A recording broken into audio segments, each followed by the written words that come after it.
my first work experience, I think, shaped 50% of my leadership style, and my second job probably shaped the second 50% of my leadership style, if that makes sense. So my first job coming out of college, software engineer, you have all this ideological thinking about what you're going to do in your career, how you're going to grow, everything you learn from school. Mm-hmm. And I started working for a fintech company here in Houston where I was so excited what I was doing, and my boss gave me a project. I finished that project early, and I went to his office and says, "Okay, Monday you're gonna start the next project." So I have Friday to get ready for that project. Okay. So I tried to be proactive, and I'm looking at the code of this my future project. It was improving this system, and I found a bug. And I found this bug that had a Mm. significant financial impact into the company. So I called my boss and said, "Hey, I found this issue. It was significant enough." He called the president of the company. Wow. And in my innocence or naiveness as a college grad into the business world, I didn't realize that he was the one who wrote the software. Oh wow. Okay. When the president of the company came, uh, it wasn't a pleasant experience, and there were high voices, and I was petrified. I was Mm. completely petrified. My boss did not move a finger to help me, protect me, nothing. Mm. And through the whole process, it happened. It happened, and when we fixed the bug and we start really invoicing our customers what we're supposed to invoice them properly, some customers left the company, the services, and we had layoffs. And I remember walking into his office where he laid me off, and he was smiling. I was one of those experiences that I mean, first job, and I'm out on the street again. So I, That's a I have, horrific. That's a horrific experience, right? well, I mean, how, what make it worse is that coming out of college, I'm being married, right, right. and I have no money. Literally, we're barely, Yeah. and my wife went to pick me up. So she was in the cubicle next to me when the person was yelling at me. My boss Okay. actually pulled her out into his office, and my wife had to witness everything that happened. Mm-hmm. Now, there's always bad things, and there's always after some bad thing happens, something good thing happens. So I'm looking for a job, and at this point, I don't care if it's software engineer, I don't care if it's help desk, I just need a job. And I came across the largest privately owned engineering company in the world. Okay. So I interviewed with them for a help desk position. I, and when we're in the interview, and this is something that shaped my life, and I'll tell you more about it as the story unfolds. But the director for the area asked me what salary I wanted. My salary in the previous fintech was very low, and I was like, I don't care, even lower than that. I just need a job. I want to work, and I want to prove myself. Yeah. So I went to pick up my wife at work. We came back home, and that evening, that was a Friday as well. That evening, there was a FedEx envelope taped to the door of our apartment with a job offer. And the job offer was 50% more of what I was making the previous job. I was Okay. like, I opened that envelope, signed it right away. On Monday morning, when they opened offices around 7 o'clock in the morning, I think I was there at 6:30, just waiting for the door to open. I was like, they're not going to change their mind on me. Wow. And this director, he was a phenomenal manager. He knew how to motivate people. He knew he wanted to treat everybody the right way in order to Mm-hmm. perform. And it got to a point where my big break came when we had this big project that headquarters that were based in San Francisco at the time wanted us to do. I went to him and said, look, I know a better way to do this. And he told me, I'll give you 2 weeks with one condition. I'll run interference with one condition. And I was like, okay. He said, I want to make the last payment of my house. Basically, he asked me, don't get me fired. Okay. Now I get it. Yeah. Now, in terms of opportunity, I turned around to him and said, okay, I have one condition for you. I want to make the first payment of my house. So we started this. And it's not the same house, I take it, right? You're not trading a house there. Okay, got it. I thought that was maybe a property transaction involved at the same time. So he let me run the project, and we were very successful. The project ran globally with this organization, and that opened the door. So I had somebody who believed in me, somebody who will take a risk on me and give me that chance. Even being in the help desk, I was able to do a project that really belonged to software engineering. Well, that opened the doors to software engineering. And when I was in software engineering, I had to deal with another manager, which is another reason why that's another part that I kept changing in how I think about treating employees. I had a bad experience with the first one, which is squeeze people, yell at them, treat them wrong, push them out. I have the other one, which is nurturing, give you opportunities, coach you, and then I end up with another manager. Well, as you know, companies behave in very interesting ways.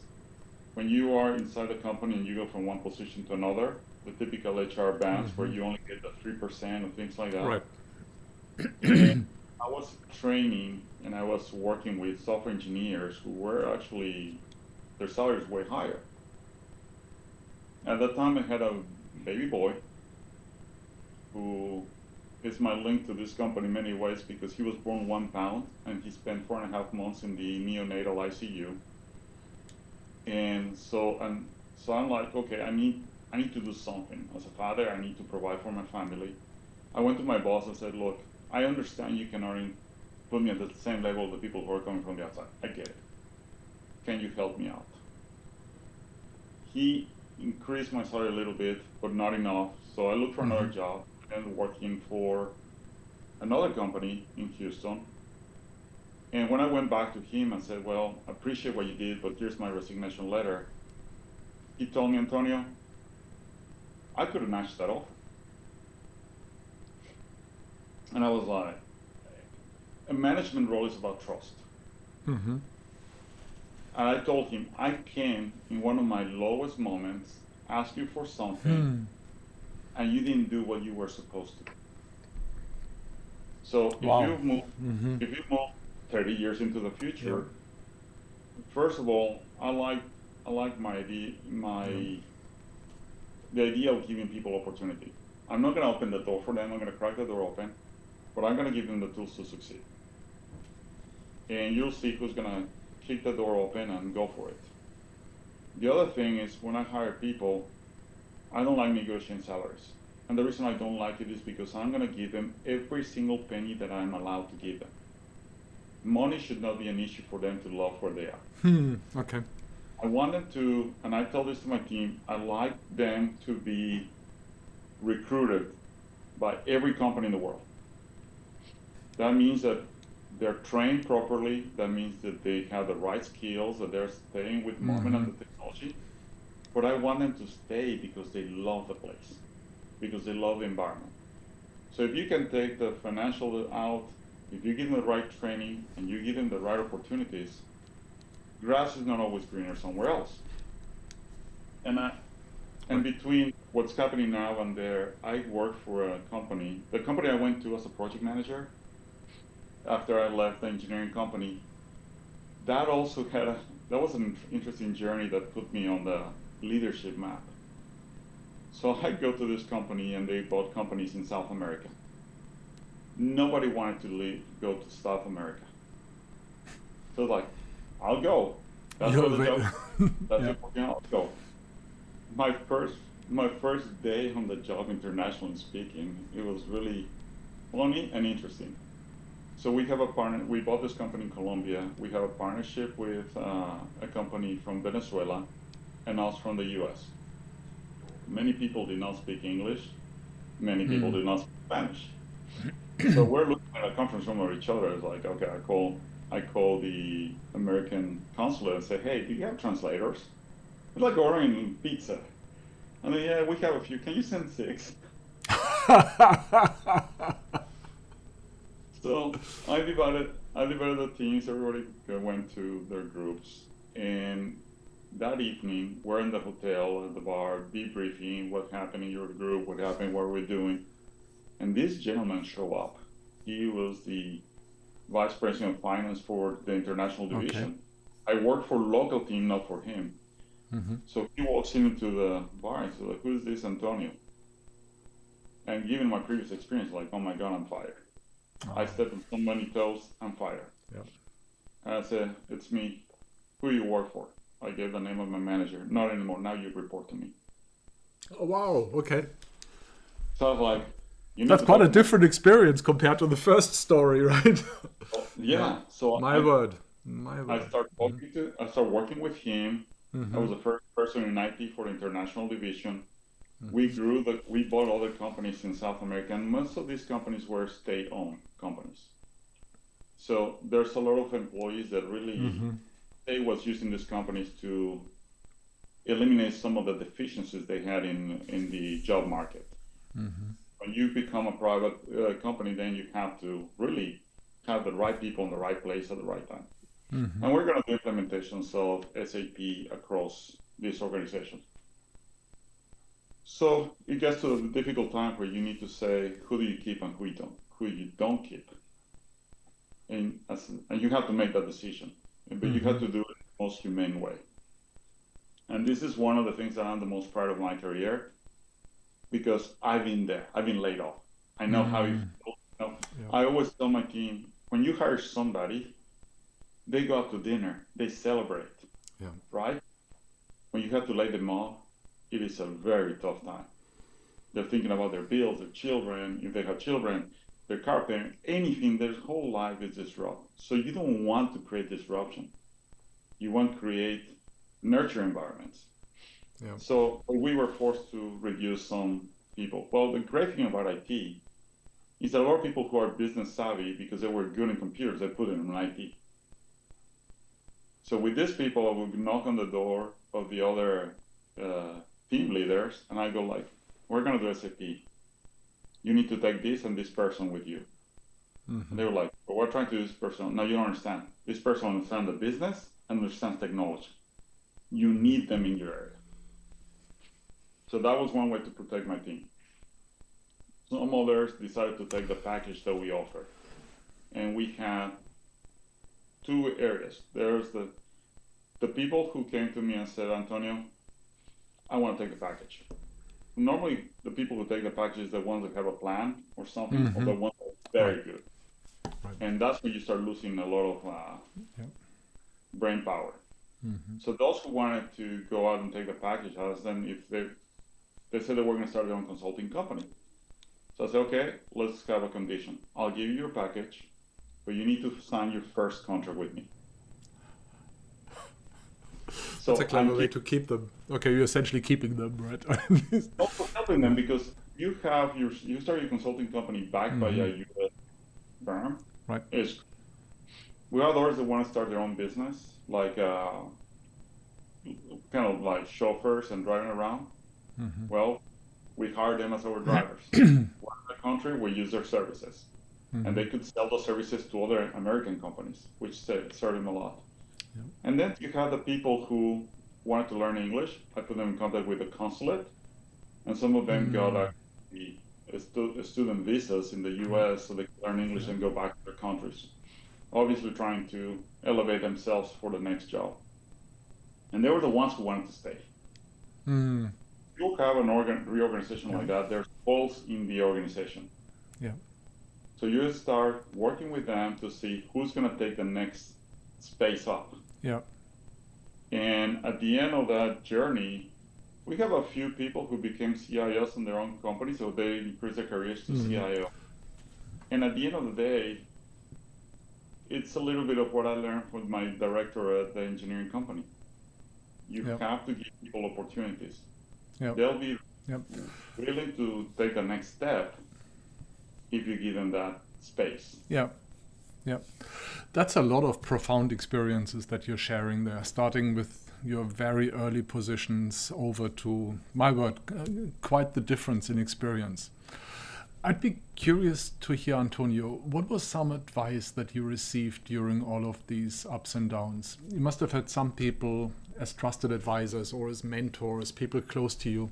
What advice did they give you to go through this, to handle the difficult times well and the ones where you've been on top with grace and not gloat or get carried away? There's so many things that happen, but it starts earlier.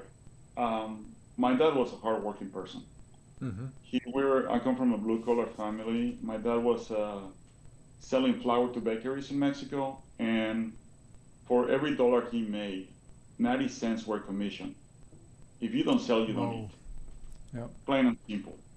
And he was able to get to support a family all the way. I came to study to the United States. My brother did his master's in New York, but that was very supported by the efforts of my dad.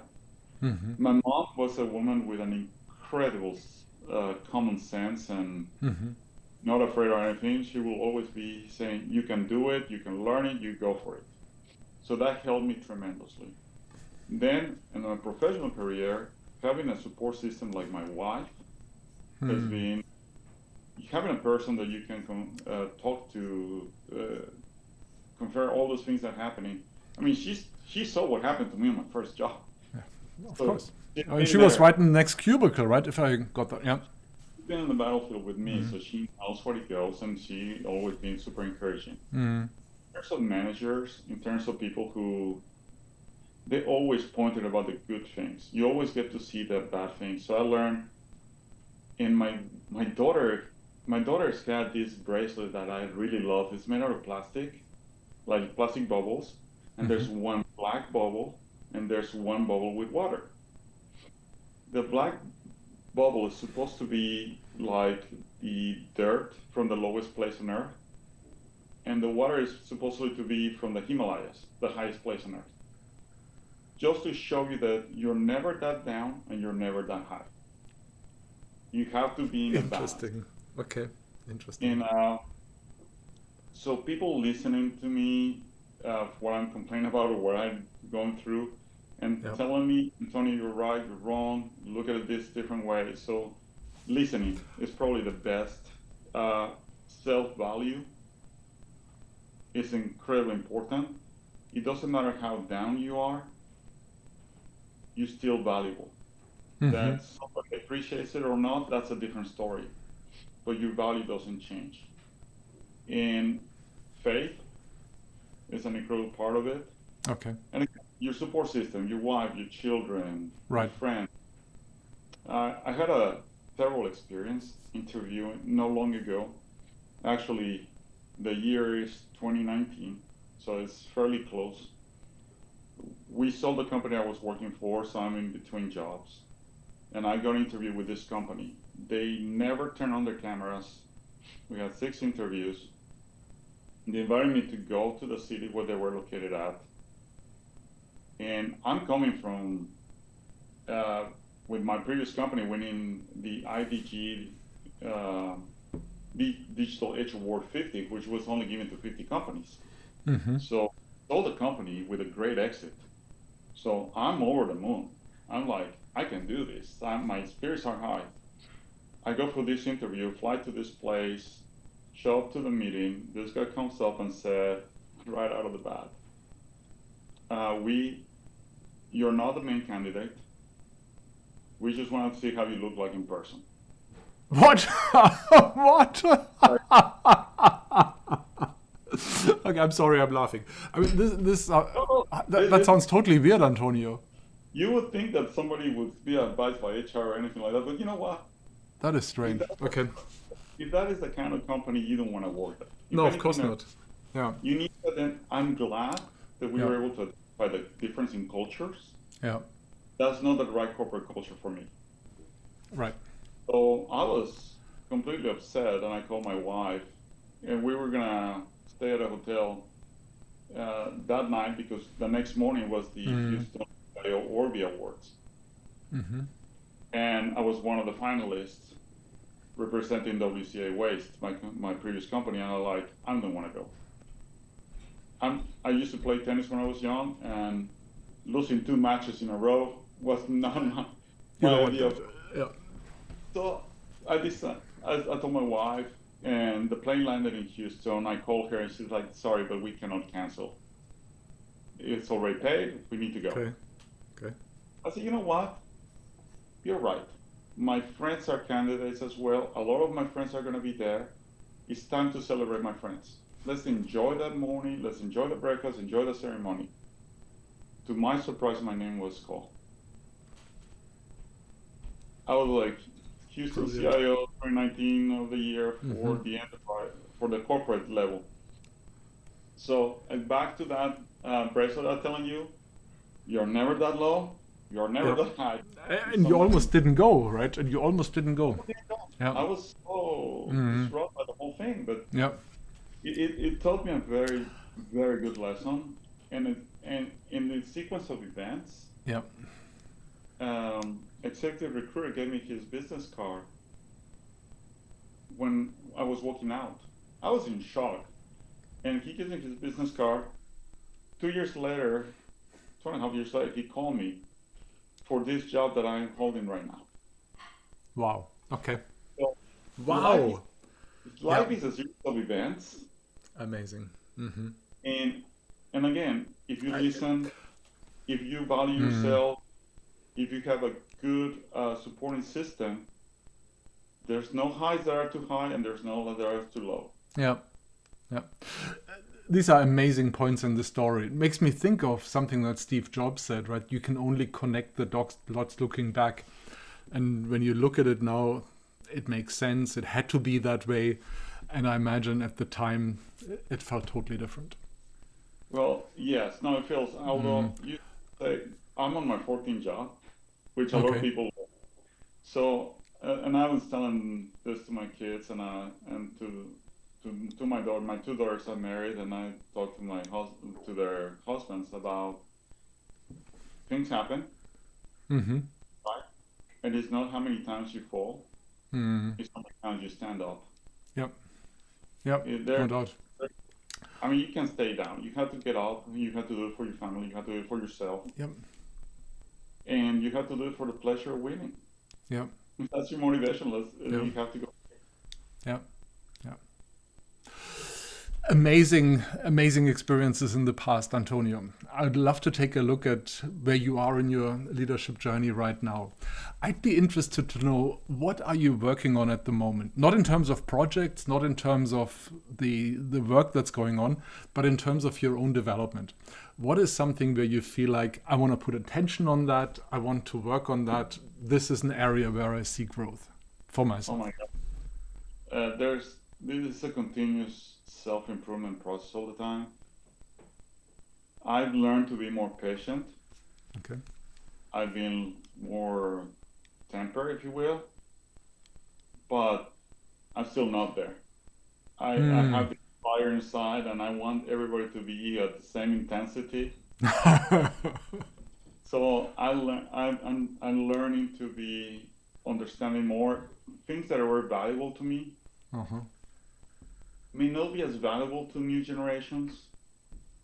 When you interview for a job, the first thing they ask you, what is more important, the job or family? Right? If I interview 1,000 people today, I'm going to get family 1,000 times. Yeah. I grew up in an environment where if you don't have a job, you cannot take care of the family. I always put my job first because I needed to provide for them. I'm the worst example of work-life balance. Okay. And so what I'm learning is to regain that balance myself, and at the same time, give that balance to my team members. Mm-hmm. They deserve it. It's the right. Yep. But I come from an environment where, like, if you have to work 24 hours, you work 24 hours. Yep. And you do it for your family, right? Good point. It's not. If you're on vacation, you answer your emails. I mean, that should not happen in the business environment. And what I love about the new generations is that they fight for, I'm out, and that's great for their mental health, for their family, health, I think that's fantastic. I wasn't built that way. Yeah. So that's part of my own learning journey. Yeah. Yeah. Very cool. Now, let's take a look at the future for a moment, Antonio. And the question is not about companies, it's not about positions, it's again about your leadership journey. If we were to talk again in a few years, what do you think would be different then about how you look at leadership, about your leadership philosophy? So what does Antonio look like? How does Antonio lead in a couple of years in the next iteration? I think that's a great question. And I would say there's some things that I will not compromise at all. I think servant leadership has to be a primary thing all the time. Okay. I tell my team that although I report to the CEO, I work for my team. If I get goals, they're successful. If I don't do my job towards them, we fail. I fail. And in terms of the other non-compromise, it will be the transformational leadership.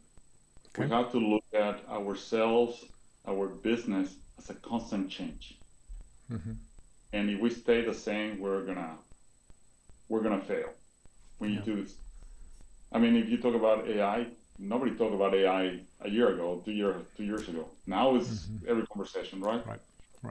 So how do they keep these things? In terms of personal, again, I need to work more on the work-life balance. If you ask me in 5 years what I have accomplished, I hope that I can turn around and tell you I accomplished that a group of people who work in my organization are running their own organizations.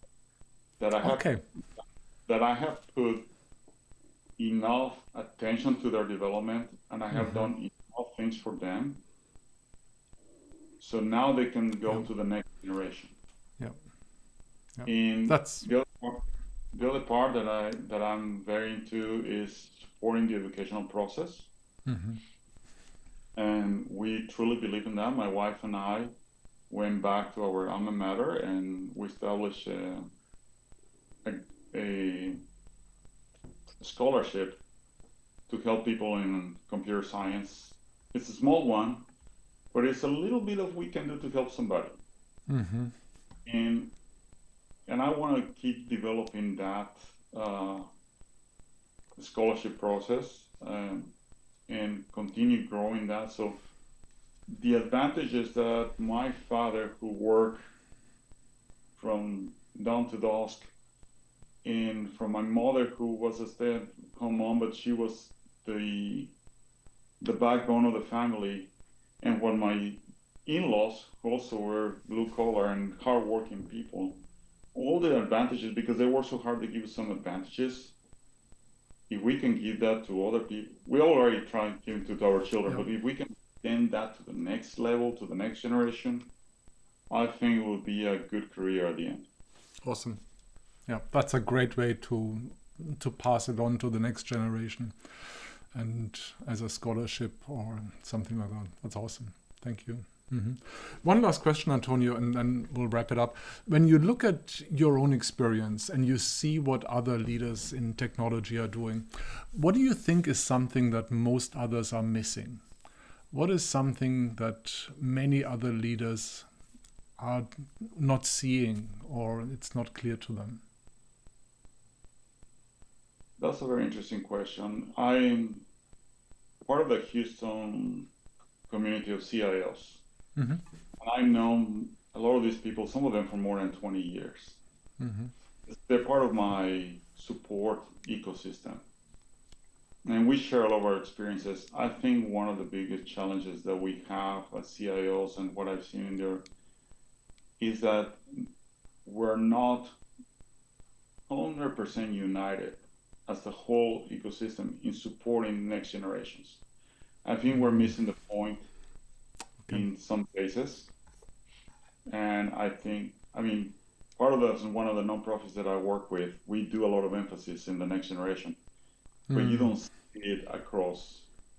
Another thing that I think is important, I don't know how they do in their teams, but to me that is very important, is, and I'm going to touch on diversity. And we're not talking diversity of skin color or religion. I'm talking about diversity of thinking. I'm talking about diversity of backgrounds, professional backgrounds, cultural backgrounds, anything that makes a person what they are today. Yep. I'm very blessed in my team to have people who come from the business, people who come from different countries, people who speak different languages. I mean, we have a true mix. So when we look at a problem, we don't look at a problem from one angle. We look at the problem from every single angle, and that enriches the whole organization. Yeah. Yeah. You mentioned at the very beginning the 2 CIO 100 awards. Those 2 awards on innovation and technology came because the team listened to what our customers, partners were asking for. And with this difference of backgrounds, we're able to put all these solutions together that gladly was recognized by a very important publication, but most importantly is recognized by the hospitals and that we serve. At the end of the day, and closing the circle here with my son, we provide medical equipment to hospitals. The end of the supply chain is a patient in need. Right. And my son spent 4.5 months in the neonatal ICU at Texas Children's, so he was using that equipment that we bring today. So I didn't connect that before, of course. Yeah, of course. It's extremely important that the job we do is always focusing on the final step of our supply chain. Yep. It's not an item, it's not a number. It's a human being need. Yep. And that's the driving force. Yep. Yep. Antonio, thank you so much. Thank you so much for all you shared there. What will really stick with me is the profoundness of the stories that you shared and the different experience that's in there, and how much you really got out of that and how much you brought this to your own leadership. Thank you so much for sharing that with us today, Antonio. It's been a pleasure having this conversation. I hope that in some way, a little bit of some way, it helps someone. And hopefully this 30 plus years of career was not for nothing. No doubt, Antonio. Thank you so much. For everyone else out there, it's a wrap for today. Thank you for tuning in. Make sure to like and subscribe to us so that you're on top of the next videos when we come again with our next interview, with our next episode of the Top Innovator series. Until then, keep all your brain cells active.